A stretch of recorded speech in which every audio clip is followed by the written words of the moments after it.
So you want to create a habitat for wildlife, don't have a lot of money, but have some resources around the property. Dead hedgerows and a little pond can really bring a lot of life to your space. In this area, I took sweet gum saplings that were growing up on the property and I cut them down and laid them back and forth. Now this is 3 years later, but I staked them out so they stayed in a row, and that built some structure. From that, I was able to attract a lot of lizards, and frogs and toads showed up a lot more when I dug out a hole and I buried this pond.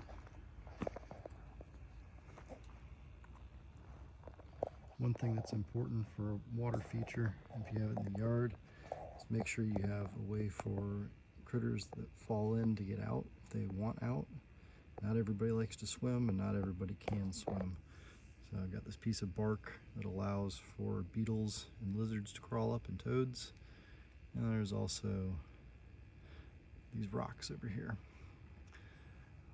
I plan to add a pump to this where water will come up into this container, which already has grow media in it, and water will come out through these hoses, and we're going to filter it down through a little waterfall I'm going to make. Now, another thing that's nice about this space for native habitat, or for native wildlife and having native habitat, are all the different aspects of it. We have a lot of different layers of decomposition around here. These rounds that I had stacked this barrel on, the beetles have gotten in there, fungus has gotten in there, and it's eating it away, which is what it's supposed to do. It's making space for insects, which brings in different types of birds looking for those insects. This log right here has a cavity on the other side, which I usually find frogs and toads hanging out in warmer parts of the day because it's on the north side, so it's in the shade. But you also see the fungus, this mushroom here that's colonized it, and even this material that's right above it, that's from beetles digging around inside. We have some native plants popping up, cleavers. I'm not 100% on what this guy is right here, but in this space I have milkweed planted that was there last year.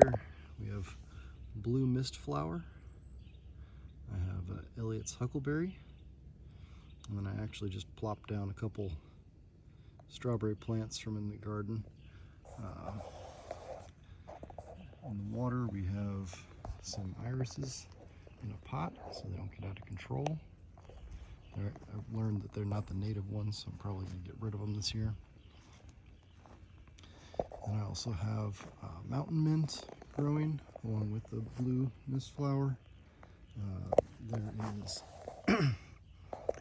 vinage growing through here. There is some Japanese honeysuckle, which I've been ripping out, but this guy right here, this is Virginia creeper. It's nice green leaves in the spring and summer and fall, provide space for different critters to hide. What else do we have in here? Oh yeah, we've got some more cavity creations. It's important to provide places for critters to hide. There was a log that was right here that had cavity in it, but it has since decomposed.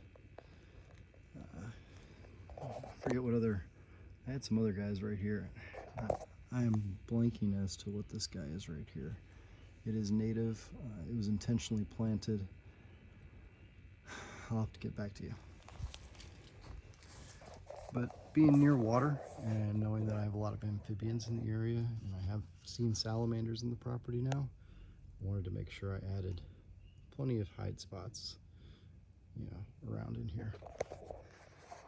I'm not 100% on what this lovely little friend is popping up, but it is happy to be here. I've got some buttercup or ranunculus right there. I'll probably end up pulling up. But this guy looks like it could be fun. We'll see. And then I have some Hearts of Bursting or Strawberry Bush coming up right there. And I don't believe the Flowering Dogwood survived. And then another fun cavity log. And the filtration system is going to come up, so I'm going to have a pump in the water. I'm going to pump water up to the top of this tank. It's going to go in. There's all sorts of grow media in here for bacteria to live on to break down the solids and the nitrogen and phosphorus. And then that white pipe that comes out will bring water over here to this tank. Again, more filtration, and then goes in here, or it'll just be two coming out and making a waterfall feature into the water and removing this entirely, which may end up being what I'm going to do. But in order to have a wildlife habitat in your yard, you don't need a lot of space. This is probably bigger than what a lot of people would do in their yards, but I have gone way larger than this in mine. This is just a little taste. We'll get to see more soon. But by creating this habitat, I'm also holding water in the space, not only in this area, but the trees above me. I have 2 black cherries, a couple pines, and a persimmon. And they bring in all sorts of birds and mammals, raccoons and possums. Those are fun to see. Not everybody wants to see those, but they show up for the fruit, whereas the birds are here for all sorts of things. And then they help eat a lot of the stuff around, the insects that are growing in my garden that I don't want.